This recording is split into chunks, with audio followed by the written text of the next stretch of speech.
All right, so chapter 17 was all about relative pronouns. And so relative pronouns are pronouns in which we can refer to an antecedent and give additional context or additional information about the sentence. And so we use these in English all the time.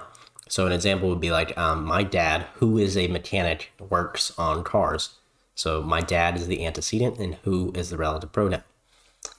These can be used to switch speakers in a sentence, to give more information, to a whole variety. They also have interesting uses with positive, comparative, and superlative adjectives, and kind of an adverbial sense where we say how difficult, how easy is it to do something, how much more difficult is it to do something, or it is the most difficult to do something. So we use relative pronouns like quam to do that. And you'll see that in this first example with number 5. So number 5, we have quam difficile est. So just from that, we see est there, linking verb, present, third person, singular.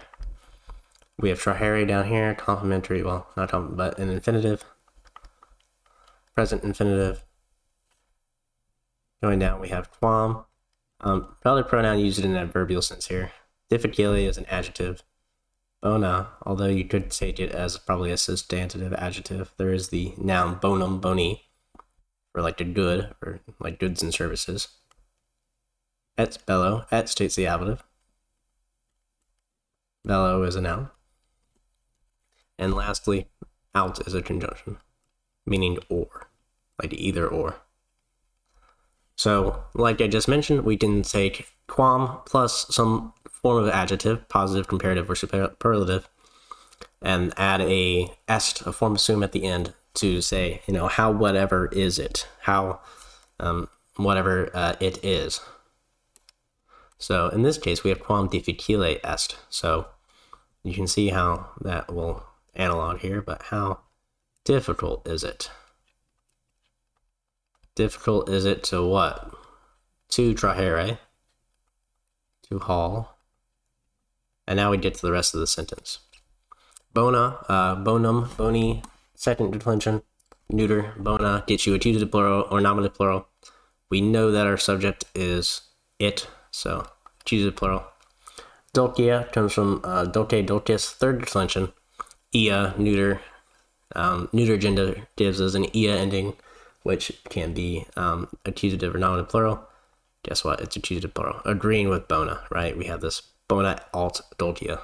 Kind of like ets, right? We link them together by the conjunction. So, how difficult is it to haul bona, goods, or out dulcia, which means sweets, more like pleasures, right? Et bello. So bello, bellum, belly, second declension neuter. That bello gives us dative or ablative singular, or next to a preposition with the ablative. So ablative singular. From war. Easy. So for number 7, we have puum matrim timibat as the main clause here. So grab our verb, and in the relative clause we have nedla gebat.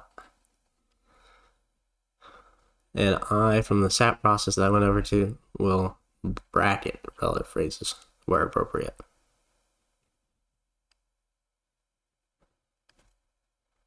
Pronouns, adverb.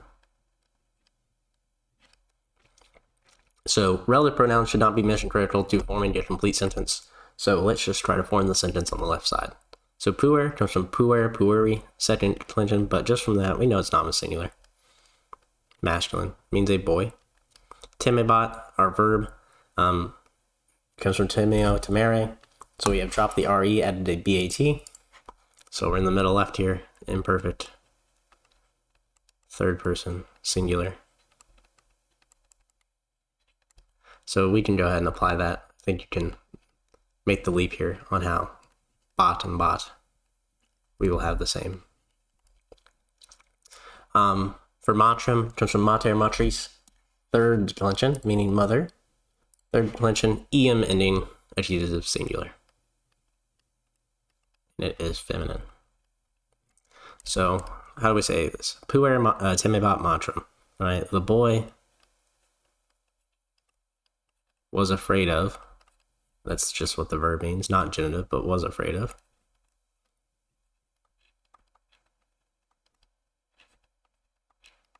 His mom, right?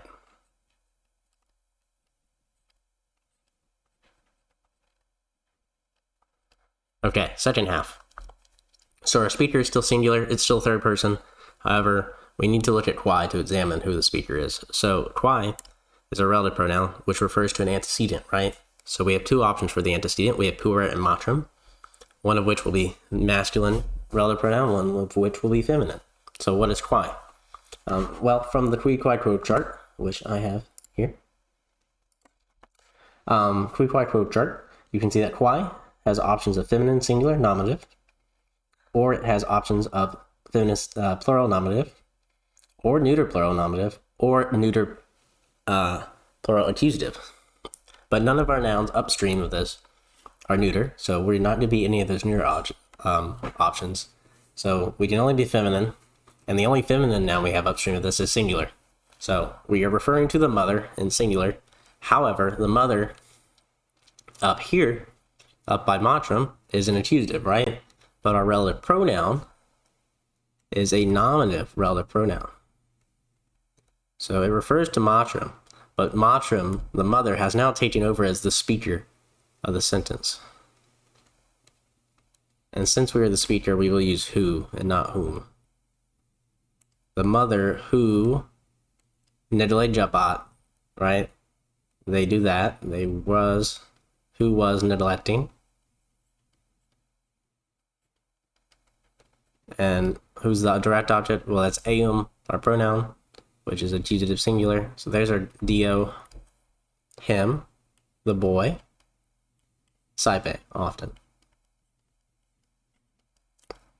And that's number 7.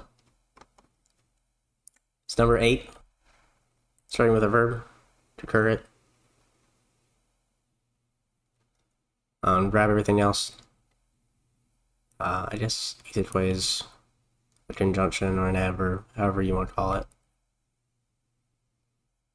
I'll justify the adjective agreement when we get to it, but in terms of doing it now, this one's a little more obvious with them ending the same. So, okay. So our main verb is kukurit. It comes from kuro, kurere, kukuri.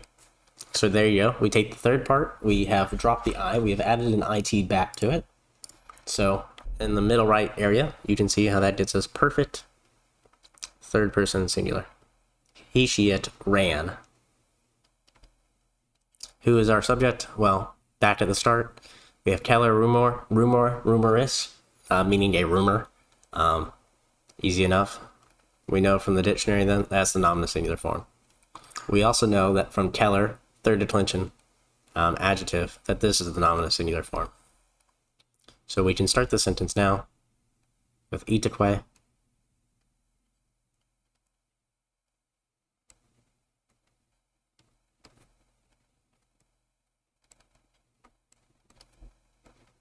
And let's move on to mortis acris. So you can kind of see by the is ending that they are linked, but that's not definite. So mortis comes from mors mortis, meaning death.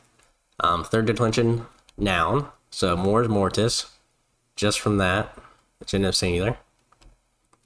Acris comes from acer, a third declension adjective. So declining third declension, just like mors mortis, we get acer acris. So is ending, genitive singular, noun adjective agreement, right? So of the swift death, right? The swift rumor of not the swift death, but the bitter, the sour, the bad death. And what was it doing? Well, if you remember, it ran like a rumor does. It flies through, it spreads. And what is it flying through? Well, per ingetes urbes. Urbes, coming from herbs, urbis, third declension, nominative plural or accusative plural are options. We know our subject is singular, and we've already identified that, so it's accusative plural. Per is a preposition which takes the accusative, so that makes sense. Indentes, third declension adjective. So just es ending, or also accusative plural. So ran through pair the Ingentes airbase, the huge, the vast cities.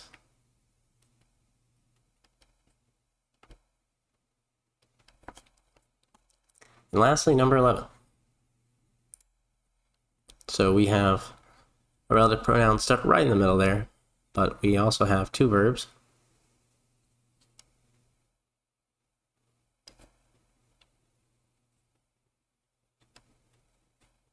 So like I said, a relative pronoun should not be mission critical to making a complete sentence. You should make a complete sentence without any of the relative phrase.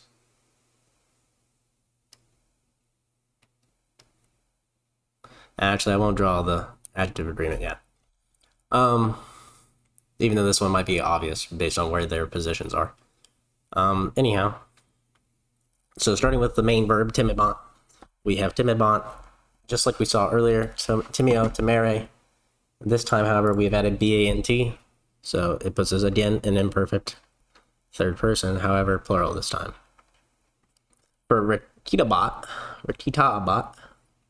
we are similarly imperfect third person, but singular. So what does that mean? That means, more than likely, our subject switches. So we go from where the subject on the left side is, the speaker in the right side in the relative clause will be different. So we should look out for something nominative in the right side when we get there. So from the left, we have multi-auditores. So an auditor, auditoris, third declension noun. I believe auditor, auditoris, third declension noun. So we're looking for es. So es in the third declension gets us accusative plural or nominative plural. I'll write both for now since we're not really definite yet. Saturos is a noun, comes from satura, a satire. Satira, satiri, first declension. So only one choice here, accusative plural from the first declension. Lastly, or next, we have acres. I'll do that one next. So it is a third declension adjective, acre, sharp, bitter, right? Sour. Es, third declension, can be nominative plural or accusative plural. Based on where it is in the sentence, we can justify an accusative plural here, and that it applies to saturos. Likely, auditores, masculine, I believe. We have multi over here. Multus, first, second declension adjective. E gives us either nominative plural, masculine, or genitive singular masculine. Well, nothing else is in genitive singular in this sentence so far. So, multi, nominative plural, masculine. And we agree there in gender number case. So translating this first half, our subject then we can identify as auditores because of that adjective. So many, and an auditor is someone who listens. So listeners. And what were they doing? They were being scared of.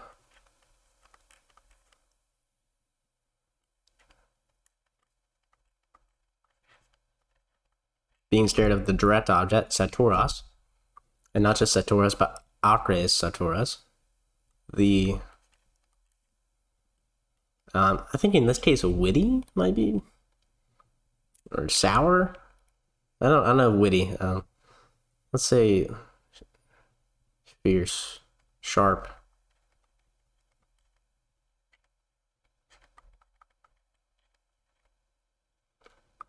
And then I'll throw in a comma here for separation. But then we get to the relative clause, right? So we see that we have retitabat. So our subject is going to be singular.